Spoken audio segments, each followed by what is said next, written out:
Welcome to of the record. Andhra Pradesh రాజకీయాల్లో మరో big surprise రాబోతుందా? కూటమి ప్రభుత్వం ఏ క్షణమైనా ఆ సంచలన నిర్ణయం తీసుకోబోతుందా? పల్లెలు పట్టణాల్లో ఒక్కసారిగా పొలిటికల్ హీట్ పెంచేందుకు తెర వెనుక అసలు ఏం జరగబోతోంది? సెప్టెంబర్, అక్టోబర్ నెలల్లో ఊహించని సమరానికి వేళాయన ఏపీ పొలిటికల్ సర్కిల్స్ ను షేక్ చేస్తున్న ఆ సస్పెన్స్ కథనం ఇప్పుడు చూద్దాం.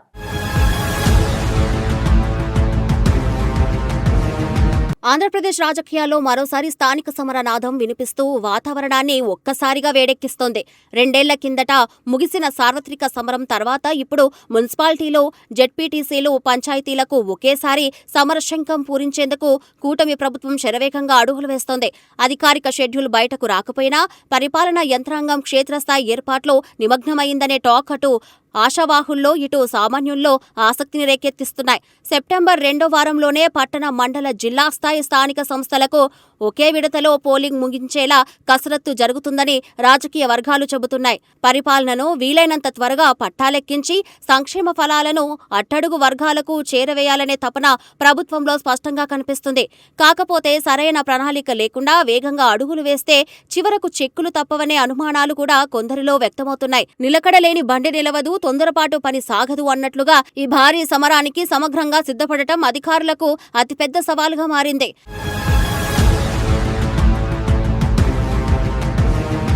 నగరాలు, గ్రామాల మధ్య వేర్వేరుగా కాకుండా అన్నిటినీ ఒకేసారి ఎన్నికలు పూర్తి చేయడం వెనుక ప్రభుత్వం ఒక స్పష్టమైన వ్యూహాన్ని అమలు చేయాలని భావిస్తుంది. రాష్ట్ర వ్యాప్తంగా ఉన్న ఉమ్మడి స్థానిక పరిధిలోని స్థానాలకు ఒకేసారి ప్రజాప్రతినిధులను ఎన్నుకుంటే పాలనాపరమైన జాప్యం తప్పుతుందనేది వారి ప్రధాన ఆలోచన. గ్రామీణ రూపురేఖలను మార్చే మండల పరిషత్, జిల్లా పరిషత్లతో పాటు మున్సిపల్ కార్పొరేషన్లకు ఏకకాలంలో ఓటింగ్ జరుగుతూ ఉండటంతో రాజకీయ గాలి ఎటు వీస్తుందో అర్థం కావడం లేదు. ఇప్పటి వరకు నిమ్మకు నీరెత్తినట్లు క్షేత్రస్థాయి నాయకులు ఒక్కసారిగా దరఖాస్తులు, సిఫార్సుల బాట పట్టడంతో కార్యాలయాలు సందడిగా మారాయి. పదవుల వేటలో ఊరూరు సమీకరణాలు మారుతూ ఉండటంతో అభ్యర్థుల ఎంపిక ప్రక్రియ అధిష్టానాలకు కత్తిమీద సాములా పరిణమించింది. ఎవరికి టికెట్ దక్కుతుందో, ఎవరు రెబల్ అభ్యర్థిగా మిగిలిపోతారో తెలియక గ్రామాల్లో తీవ్ర ఉత్కంఠ నెలకొంది. ఎన్నికల ముంగిట ఆశలు పెంచుకొని విచ్చలవిడిగా ప్రచారం మొదలుపెడుతున్న వారి పరిస్థితి చూస్తూ ఉంటే ప్రజల్లో చర్చ మొదలైంది. పట్టణ సమీకరణాలు ఒకెత్తైతే అక్టోబర్ 2వ వారంలో జరగనున్న గ్రామ పంచాయతీ పోలింగ్ గ్రామీణ సీన్ మొత్తాన్ని పూర్తిగా మార్చేనుంది.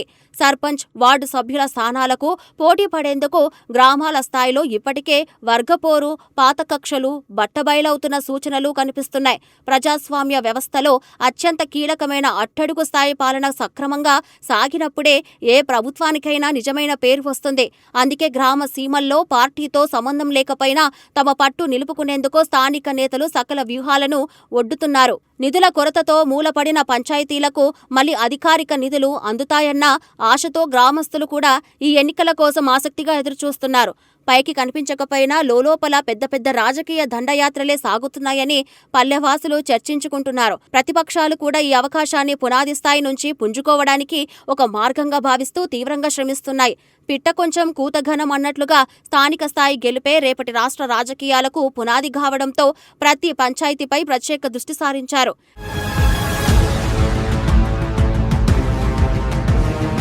ఎన్నికల నిర్వహణలో ఏ చిన్న పొరపాటు జరిగినా మొత్తం ప్రక్రియపై ప్రభావం పడుతుందనే ఉద్దేశంతో రాష్ట్ర ఎన్నికల సంఘం చాలా జాగ్రత్తగా వ్యవహరిస్తుంది. ఓటర్ల జాబితాల సవరణ, పోలింగ్ కేంద్రాల గుర్తింపు, శాంతి భద్రతల నిర్వహణపై వివిధ శాఖలతో నిరంతరం సమీక్షలు నిర్వహిస్తున్నారు. వేల సంఖ్యలో పోలింగ్ సిబ్బందిని సమకూర్చుకోవడం, బాలెట్ బాక్సులు లేదా ఈవీఎంలను సిద్ధం చేయడం అధికారులకు చిన్న విషయమేమీ కాదు. ముఖ్యంగా వర్షాకాలం ముగిసే సమయంలో ఎన్నికలు కాబట్టి వాతావరణ పరిస్థితులను కూడా పరిగణలోకి తీసుకోవాల్సి ఉంటుంది.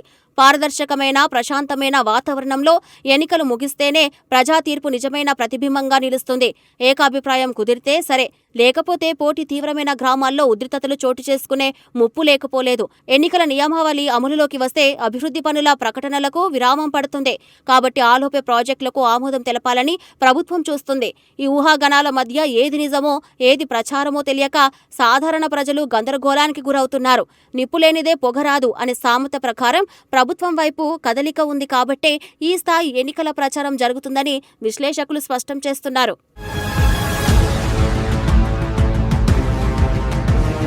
ఇక విజయదశమి శుభ ముహూర్తానికల్లా కొత్త పాలక వర్గాలు ప్రమాణ స్వీకారం చేసేలా సమయ పాలన పాటించడం ప్రభుత్వానికి ఎంతో ప్రతిష్టాత్మకమైన అంశం. పండగ నాటికి పాలక వర్గాలు కొలువుదీరితే గ్రామీణ, పట్టణ ప్రాంతాల్లో నిలిచిపోయిన పారిశుద్ధ్యం, వీధి దీపాలు, డ్రైనేజీ పనులు వేగవంతమయ్యే అవకాశం ఉంది.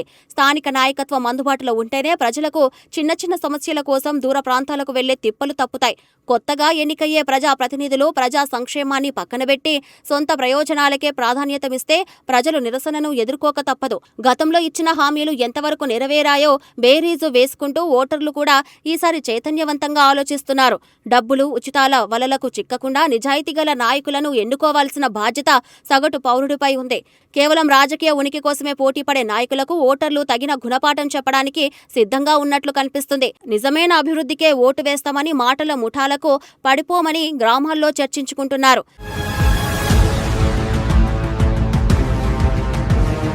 రాష్ట్ర వ్యాప్తంగా ఉన్న 17 మున్సిపల్ కార్పొరేషన్లు, 108 మున్సిపాలిటీలకు ఒకేసారి ఎన్నికలు నిర్వహించే ప్రణాళిక సిద్ధమవుతుందని చెబుతున్నారు.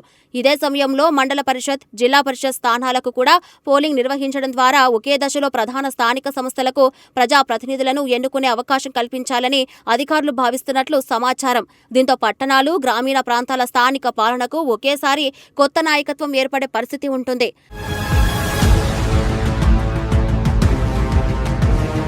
అధికారిక స్కెడ్యూల్ వచ్చే వరకు స్పష్టత రాకపోయినా ఈలోపే క్యాడర్ను సమయత్తం చేయడంలో ప్రధాన పార్టీలన్నీ బిజీగా మారిపోయాయి. అసంతృప్తులను చల్లార్చడం, బూత్ స్థాయి కమిటీలను పునరుద్ధరించడం, ప్రజల్లోకి వెళ్లేందుకు ప్రచార రథాలను సిద్ధం చేసుకోవడంలో మునిగిపోయాయి. ప్రతి ఓటరును నేరుగా కలిసి ప్రభుత్వ వైఫల్యాలను లేదా సంక్షేమ పథకాలను వివరించేందుకు ప్రణాళికలు రచిస్తున్నారు. ఈ స్థానిక ఎన్నికల ఫలితాలు రాబోయే రోజుల్లో రాష్ట్ర రాజకీయ గమనానికి ఒక సరికొత్త దిక్సూచిగా మారనున్నాయి.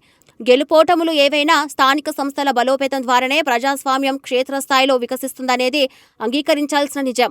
త్వరలోనే అధికారిక ప్రకటన వెలువడి ఊరూరా ప్రచార హోరు, మైకుల మూతతో ఆంధ్రప్రదేశ్ మరొక ప్రజాస్వామ్య పండుగకు వేదిక కాబోతుంది.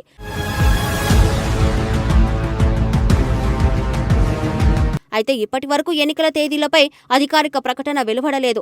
ప్రభుత్వం, రాష్ట్ర ఎన్నికల సంఘం నుంచి వచ్చే అధికారిక షెడ్యూల్ తర్వాతే పూర్తి స్పష్టత రానుంది. అయినప్పటికీ స్థానిక సంస్థల ఎన్నికలపై జరుగుతున్న ప్రచారం రాజకీయ పార్టీలను ఇప్పటికే అప్రమత్తం చేసింది. అభ్యర్థుల ఎంపిక, వ్యూహాల రూపకల్పన, క్షేత్రస్థాయి కార్యకలాపాలపై అన్ని ప్రధాన పార్టీలు దృష్టి పెట్టే అవకాశం ఉందని పరిశీలకులు అంచనా వేస్తున్నారు.